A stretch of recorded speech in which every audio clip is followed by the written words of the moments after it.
Looking at some bounce back wide receiver candidates for 2023.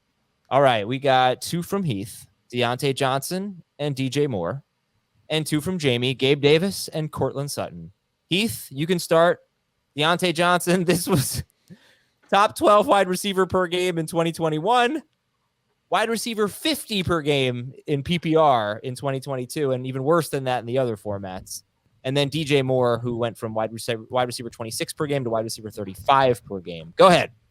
Yeah, I think with Diontae Johnson, like the easy and obvious thing is he's not going to score 0 touchdowns again, especially considering his involvement in the red zone really didn't change last year. He just could not catch anything in the end zone. They could not make a connection. He's still graded out very well in terms of ability to get open.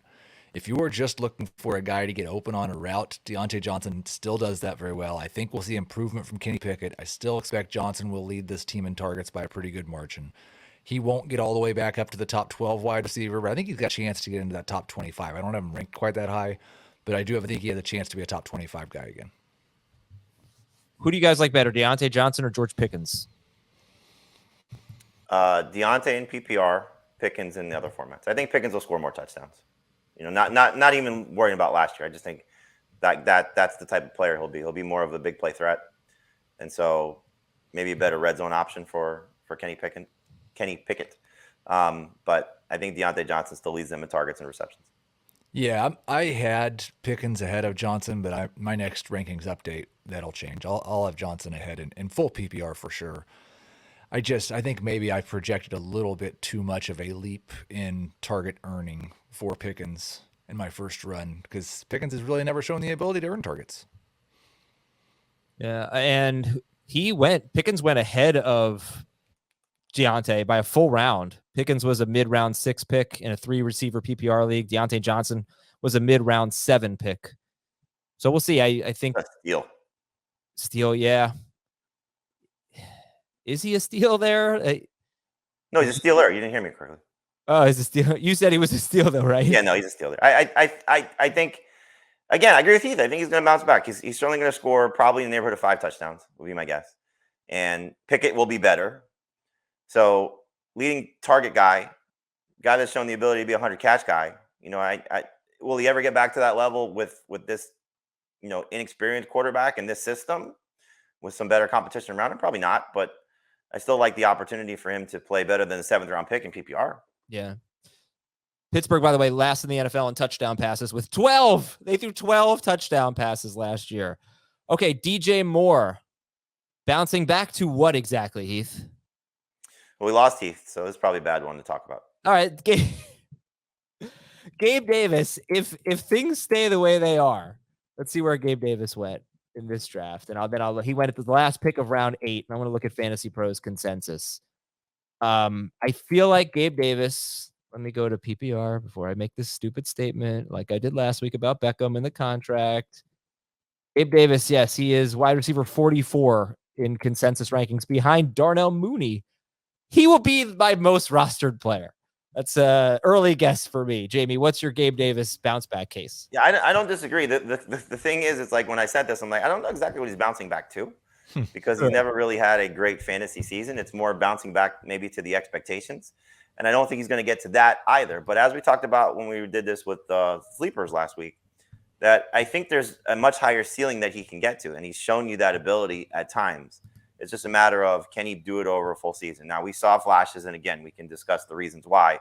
The ankle injury early in the season, then he started to build to something, and then Josh Allen had the shoulder problem, or the elbow problem, and the downfield throws just weren't there. So I think for me, it's just, and you probably have a similar feeling about this, you're attaching yourself to one of the best passers in the league.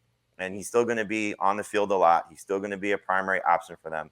Will he ever get the target share that we look for? No, but he was starting to get that, though, before that Jets game, which is what you'd like to see, somewhere in the neighborhood of 6+ targets. If he can do that on a consistent basis, he could be an absolute monster. And so that's the hope. And so it's not, again, bouncing back to anything that he's ever done consistently. It's certainly not bouncing back to that playoff performance we saw in 2021 because that's unrealistic.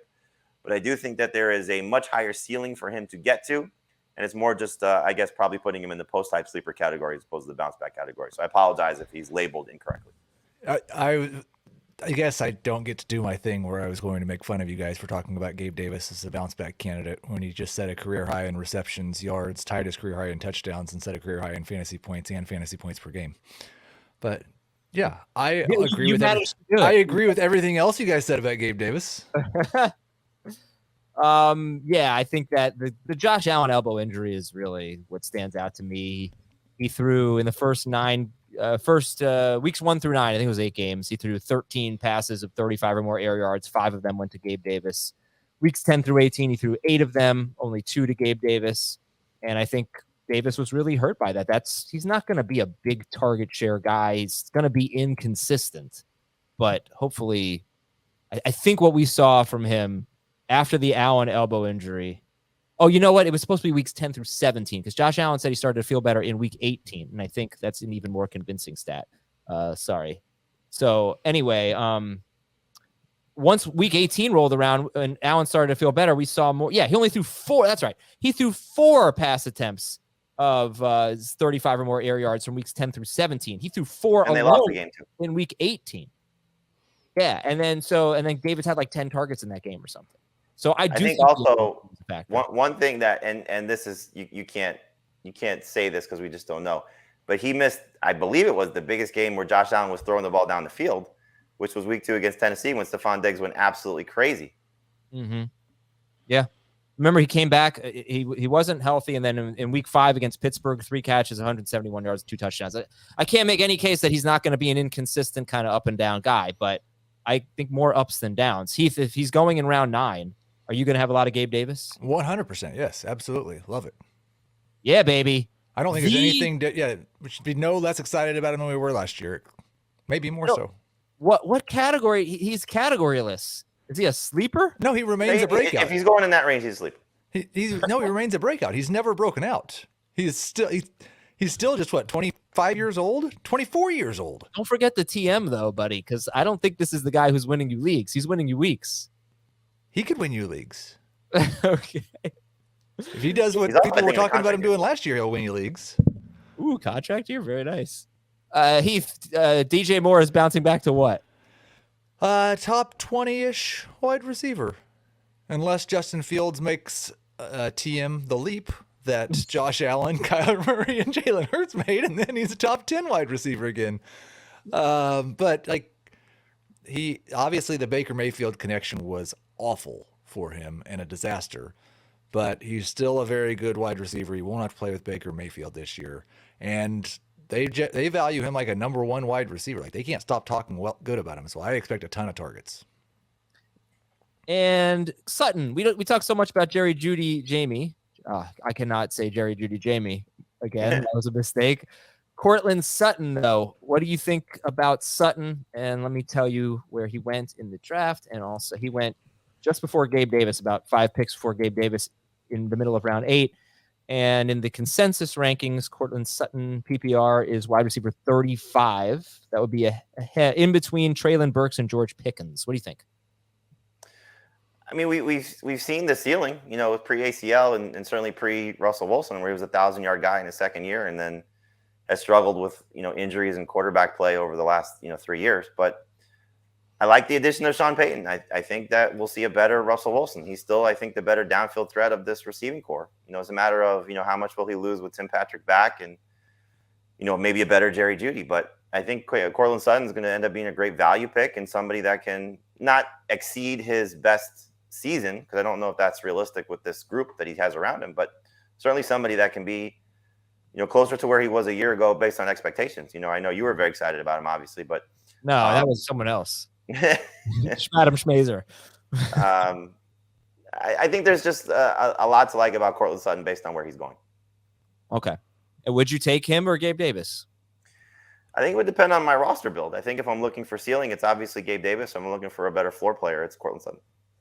How about the 2 guys I mentioned? Treylon Burks, George Pickens, Gabe Davis. Courtland Sutton. Treylon Burks, George Pickens, Courtland Sutton.